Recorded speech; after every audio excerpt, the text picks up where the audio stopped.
আপনি যখন বাড়ি কিনবেন, আপনার লোন অ্যাপ্রুভ হওয়ার আগে, ফাইনাল অ্যাপ্রুভ হওয়ার আগে এই বাড়ির উপর একটা ইন্স্যুরেন্স নিতে হয়। একজন ক্রেতাকে তো আমরা সবসময় বলি আপনি হোম ইন্সপেকশন করবেন, আর এখন হুম। আপনি যে তথ্যগুলো আমাদেরকে দিচ্ছেন সেটি বলছে হোম ইন্সপেকশন না দিলে আপনি বাড়িটি কেনার সুযোগ পাবেন, দিলে ওই বিক্রেতা হয়তো আপনার সাথে কন্টাক্টে আসবেন না। $700 যে হোম ইন্সপেকশন করাতে গিয়ে আমার খরচ হবে, $700 দিয়ে আপনারা 1 বছরের জন্য একটা হোম ওয়ারেন্টি নিতেন।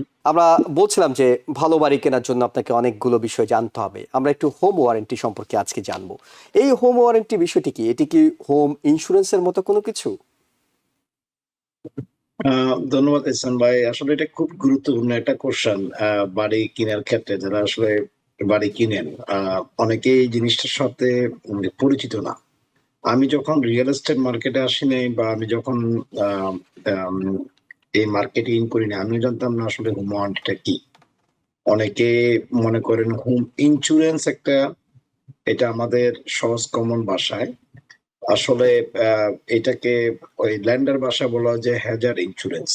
দ্যাটস মিনস আপনি যখন বাড়ি কিনবেন, আপনার লোন অ্যাপ্রুভ হওয়ার আগে, ফাইনাল অ্যাপ্রুভ হওয়ার আগে এই বাড়ির উপর একটা ইন্স্যুরেন্স নিতে হয়। আপনি নেওয়ার অর্থ হলো যে এই বাড়িটা একটা সেফ থাকলো। ইন্স্যুরেন্স আসলে, ইন্স্যুরেন্সটা শব্দটা কি? ইন্স্যুরেন্স হচ্ছে রিস্ক ট্রান্সফার। আপনি আপনার রিস্কটা ট্রান্সফার করে অন্য কাউকে দিচ্ছেন, এটাকে ইন্স্যুরেন্স বলা হয়। হুম। যে কোনো ক্ষেত্রে আপনি গাড়ি কিনছেন, গাড়ির ক্ষেত্রে যদি আপনার ইন্স্যুরেন্স না থাকে, আপনাকে কোনো ইভেন ক্যাশ টাকা দিয়েও যদি আপনার গাড়ি কিনেন, আপনাকে ইন্স্যুরেন্স থাকতে হবে মাস। এবং গাড়ি কিনলেও আপনাকে যদি লোনে কিনেন, 100% ইন্স্যুরেন্স ছাড়া আপনাকে কোনো, আপনার এই গাড়ির ডিলার আপনাকে এই গাড়ি দিবে না। তো ওটা হচ্ছে যে হেজার ইন্স্যুরেন্স আপনার বাড়ি কেনার সময় লাগে, এবং থাকতে হবে, মাস্ট লাগে বলতে গেলে মাস্ট।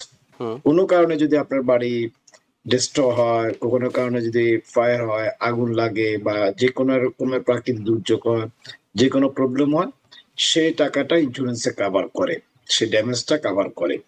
আর হোম ওয়ারেন্টি, আজকে আমরা যে বিষয় নিয়ে কথা বলছি, এটা খুবই গুরুত্বপূর্ণ একটা বিষয়। যারা আসলে নতুন বাড়ি কিনবেন, যারা নতুন বায়ার, নিউ বায়ার, এবং যারা ওল্ড বায়ার, তারা আসলে এই সম্বন্ধে অনেকের এই ধারণাটা নাই। না থাকার আর একটা কারণ হচ্ছে, আমি আমাদের আমাদের সমমান, আমাদের যে কলিগ যারা আমাদের এই লাইনে কাজ করে, তাদের অভিজ্ঞতাকে আমি আসলে বলবো, দোষারোপ দিব। অনেক হুম। সময় তারা এই জিনিসটা এক্সপ্লেন করে না একজন বায়ারকে, যে আপনি বাড়ি কেনার সময় একটা হোম ওয়ারেন্টি নিয়ে নেবেন। হোম ওয়ারেন্টির কি কাজ? ওকে। আমরা অনেক সময় মার্কেট যে যে প্রচলিত ধারা, যে অবস্থা, আমরা কি এটাকে সেলার মার্কেট বলি। হুম। হুম। এখনো সেলার মার্কেট চলতেছে অনেক জায়গায়।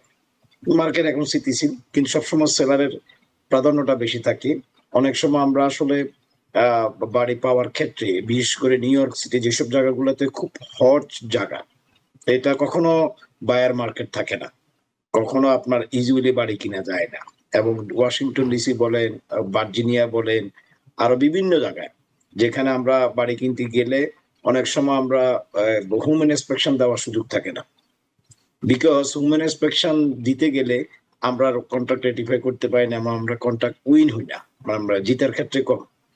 আপনি যখন একটা বাসার মধ্যে কম্পিটিটর থাকে, 5 জনে যখন একটা অফার দেয়, হুম। হুম। ওই সময় যদি আপনি হোম ইন্সপেকশন দেন, সেটা তো আপনাকে চয়েস করবে না।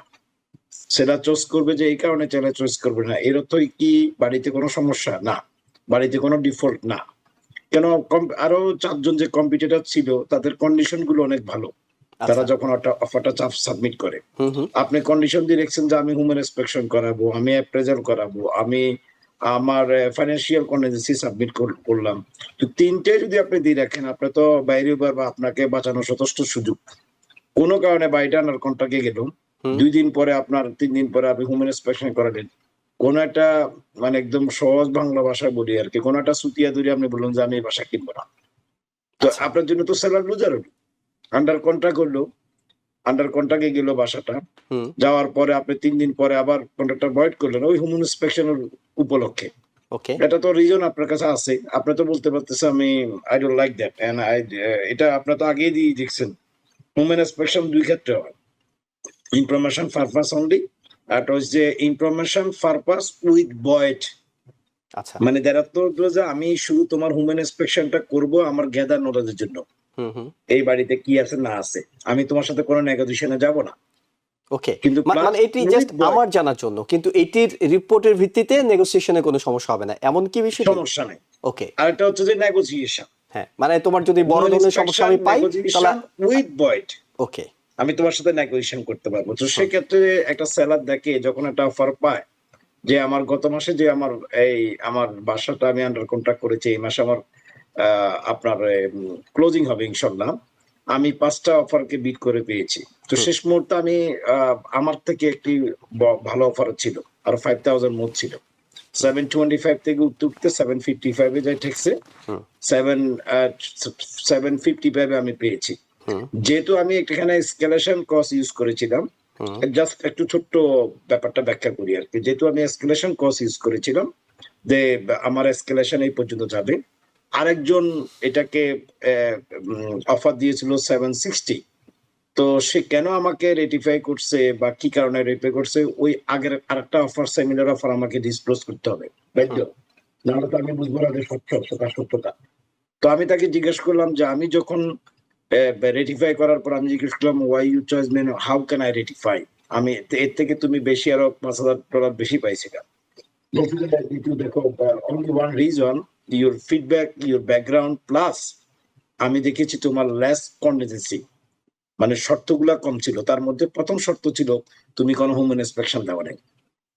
তো হিউম্যান ইন্সপেকশন যদি দেওয়া নাই, আরেক পার্টি হিউম্যান ইন্সপেকশন দিছে, আমার ভয় ছিল বা আমার সেলারের ভয় ছিল সে যে কোনো মুহূর্তে এখান থেকে বেরোতে পারে। তো বেটার চয়েস, আমরা $5,000 কম পাইছি, রিস্ক কম, আমি তোমাকে চয়েস করছি। মেইন কথা আমরা আসি, যেটা আমাদের জন্য ওকে। আমাদের আলোচনার এটা বিষয়, খুবই ওয়ারেন্টি। ইন্টারেস্টিং একটা বিষয়, মানে আপনি যেটি বলছেন যে মানে একজন ক্রেতাকে তো আমরা সবসময় বলি আপনি হোম ইন্সপেকশন করবেন, আর এখন আপনি যে তথ্যগুলো আমাদেরকে দিচ্ছেন সেটি বলছে হোম ইন্সপেকশন না দিলে আপনি বাড়িটি কেনার সুযোগ পাবেন, দিলে ওই বিক্রেতা হয়তো আপনার সাথে কন্টাক্টে আসবেন না। বি অনেস্ট, আসলে এটা অভিজ্ঞতার ব্যাপার। আমি ওকে। আমার অভিজ্ঞতার খাতিরে আমি অনেক বাড়ি বাড়ি আন্ডার কন্ট্রাক্টে করছি, কোনো প্রকার ইন্সপেকশন ছাড়া, কোনো প্রকার অ্যাপ্রেজাল ছাড়া, কোনো প্রকার খননবিধি ছাড়া। হুম সেটা আপনার যোগ্যতার উপর নির্ভর করে। একজন এজেন্ট বা একজন প্রতিনিধি যখন কাজ করে, হুম নিউ ইয়র্কে অনেক ধরনের লয়ার আছে, ইমিগ্রেশন লয়ার, যেটা নাম্বার ওয়ান ক্ষেত্রে আমরা বেশি লাগে হুম আমাদের প্রবাসীদের। হুম তো এখানে অভিজ্ঞ যে রয়্যাল লয়ার গুলো আছে, তাদের পিছনে কেন আমাদের আমাদের যারা এই ইমিগ্রেশন সহায়তা পাওয়ার জন্য লম্বা লাইন ধরে বসে থাকে? বিকজ তাদের অভিজ্ঞতার একটা ব্যাপার আছে। হুম তারা কিভাবে মামলাটা জিতিয়ে আনতে পারবে, যারা কিভাবে মামলাটা উইন করবে তারা জানে। তো ওকে। একজন অভিজ্ঞ এজেন্ট এবং ফুল টাইম এবং জ্ঞান সম্পন্ন লোক, সে আপনার একটা ভালো গৃহিণী ভাত রান্না করতে করতে সে ভাত দিকে তাকালে সে বুঝতে পারে যে ভাতটা কি আসলে হয়ে গেছে না না হয়ে গেছে, আচ্ছা। ভাত ঠিকও লাগে না। ঠিক একটা এজেন্ট যখন যায় একটা home warranty, home insurance inspection দেওয়ার ক্ষেত্রে, সে তার চোখে যেটা দেখবে বেসিক্যালি, এবং হুম সে সবকিছু পরখ করে দেখবে। একজন ইন্সপেক্টর আসি আপনাকে ডকুমেন্টারি দিচ্ছে, ডিফারেন্সটা ওই জায়গায়। না, কিন্তু প্লাস আপনি কিন্তু বিশ্বাসের একটা বিষয় আছে না, মানে সেই রিয়েলটরকে তো, অর্থাৎ আমি যে রিয়েলটরটা নিচ্ছি তাকে তো আমার বিশ্বাস করতে হবে। মানে তিনি যে আমাকে, তিনিও তো চাইবেন যে তার একটা বাড়ি বিক্রি হোক, তো তিনি যে সেই বিক্রি হওয়ার জন্য আমাকে ভুল তথ্য দিয়ে ঘুচিয়ে দিচ্ছেন না, তার অনেস্টলি গ্যারান্টিটা কিভাবে পাবো? অনেস্টলি সব জায়গায় আপনার অনেস্টলি যদি কাজ করেন, অটোমেটিকলি আপনার বায়ার তো আর আফ্রিকা জঙ্গলে থাকে না, আফ্রিকা জঙ্গল থেকে আসে না। হুম হুম আপনার কাজকর্মের কথাবার্তা, আপনার আচার আচরণ সবকিছুতে আপনাকে সে পরখ করে নিবে, আর যে ভালো তাকে খুঁজে সবাই নিবে। আচ্ছা। এখানে অনেস্টির একটা ব্যাপার আছে, একদম 100% অনেস্টি। আপনার কথাটা খুব হুম সত্য কথা বলছেন। অনেকে তো সেলিং এর ব্যাপারটা হিসাব করে যে আমি কোনোভাবে যদি একটা বাসা সেল করতে পারি এবং কোনোভাবে যদি আমি এটাকে ডান করতে পারি, আমার কমিশনটা আসলো। হুম সেই দিকে তাকে যদি অনেস্টি খেয়াল করে যে আসলে এটা আমার বিজনেস না, এটা আমার, এটা আমার একটা লোকের স্বপ্ন পূরণের পথে কাজ করা, এই মানে জিনিসটা যদি সে মাথা কাজ করে, সে কখনো তার সাথে ডিজনেস কাজ এবং করতে লং পারবে না। টার্ম রেপুটেশনের যে একটা বিষয় আছে রিয়েলটরদের, জি, আপনি তো জি, জি। একদিনের জন্য রিয়েলটর হননি, এক বছরের জন্য রিয়েলটর হননি, আপনাকে হুম। এই ব্যবসা করে খেতে হবে, চলতে হবে, অর্থাৎ ব্যবসাটি আপনাকে করতে হবে। তাই আপনি আনইথিক্যাল কোনো কিছু করবেন না, কিংবা অন্যায় কোনো কিছু করবেন না, এটি তো আপনি বলছেন। আনএথিক্যাল করা উচিত না, কারো স্বপ্ন নিয়ে আপনার প্লে করা ঠিক না আমার দৃষ্টিতে। ওকে। একটা মানুষ একটা বাড়ি, একটা গাড়ি অনেক স্বপ্ন করে কিনে, অনেক চয়েসের উপর, এবং আপনার উপর বিশ্বাস করে সে আসে হুম আপনার হুম কাছে। আপনি অনেক ডিটেলস কিছু জানেন, অনেক ফাঁকটুকু জানেন, হুম চাইলে আপনার একটা বায়ারকে আপনি ডুবাইতে পারবেন, একটা বায়ারকে অনেক উইন করতে পারবেন। ওকে। সে আপনার বিশ্বাসের উপর সব কাজ করতেছে। কিন্তু স্বর্ণকারের কাছে যাওয়ার পরে যদি আপনাকে 100% বলে যে 22 ক্যারেট, আমার এখানে কোনো গাইড নেই, আপনার তো অবিশ্বাস করার কোনো কারণ নাই, কারণ ওকে, আপনার তো এই তাহলে আমরা সম্বন্ধে কোনো ওয়ারেন্টির অভিজ্ঞতা। বিষয়টাতে যদি আসি, লিটু চৌধুরী, হুম ওয়ারেন্টির বিষয়টাতে যদি আসি, তাহলে কি আপনি বলছেন ওয়ারেন্টি নেব অর নেব না, না নিতেই ওয়ারেন্টি হবে? নিবেন। সুবিধা হচ্ছে যে আপনি ওই $700, $7 থেকে $800 লাগে একটা বাসা হিউম্যান ইন্সপেকশন করাইতে। ওকে। তো আমার তো হিউম্যান ইন্সপেকশন করানো লাগতেছে না। আমার দৃষ্টিতে আমি যা দেখতেছি একটা আপগ্রেড বাসা, আমি ওইটাও আপনার বাসা উইন করার ক্ষেত্রে, অফার করার ক্ষেত্রে আমি সেটাও একটা সুবিধা পাচ্ছি যে বাসাটা উইন করতে পারতেছি, তার স্বপ্নটা পূরণ করতে পারতেছি। একটা বাসা মিলানোটা খুব কষ্টকর, ব্যাটে বলে মিলানোটা, ছক্কা মারাটা খুব কষ্টকর। একটা ছক্কা যদি মিস যায়, আরেকটা বাসা ম্যানেজ করাটা খুবই টাফ। যদি আমার সবকিছু হিসেবে বনে, আমি বায়ারকে বুঝানোর চেষ্টা করবো যে হোম ওয়ারেন্টি আমার দরকার নাই, সরি হোম ইন্সপেকশন দরকার নাই। ওই $700 যে হোম ইন্সপেকশন করাতে গিয়ে আমার খরচ হবে, $700 দিয়ে আপনারা 1 বছরের জন্য একটা হোম ওয়ারেন্টি নিতেন। আমি বলছি যে ঋতু ভাই এটা কি বলেন, হোম ওয়ারেন্টি কিসের কাজ? ইয়েস, হোম ওয়ারেন্টি আমি কারো অ্যাড করতেছি না, কোনো কোম্পানির অ্যাড করতেছি না। হোম ওয়ারেন্টির কাজ হচ্ছে আপনাকে 18 থেকে 20টা পয়েন্ট কভার করবে। আপনি বাড়ি কেনার পরে আল্লাহ না করুক, আপনি যেটা দেখেন নাই চোখে, যেটা আপনার চোখে দেখার কোনো সুযোগ নেই, পরখ করারও সুযোগ নেই। আজকে এয়ার কন্ডিশন চলতেছে, এইচভ্যাক সিস্টেম চলতেছে, হিটিং কুলিং সিস্টেম চলতেছে, আজকে ওভেন চলতেছে। আপনি সুন্দর অন করে দেখছেন সব ফাইনাল ওয়ার্ক থ্রুতে, আমরা যখন গেছি। কালকে ইলেকট্রনিক জিনিস, হু নো দ্যাট কালকে এটা কোনো কারণে খারাপ হইলো, এটা তো আপনার কোনো বিশ্বাসযোগ্য, আপনি কোনোভাবেই এটাকে ফরক করতে পারবেন না। গাড়ি একটা আপনি সুন্দর করে দেখলেন, চালায় মালায় দেখলেন, গেলে গিয়ে গাড়ির শোরুম থেকে বাইর করলেন, কালকে কোনো একটা ইলেকট্রনিক সমস্যা হলো।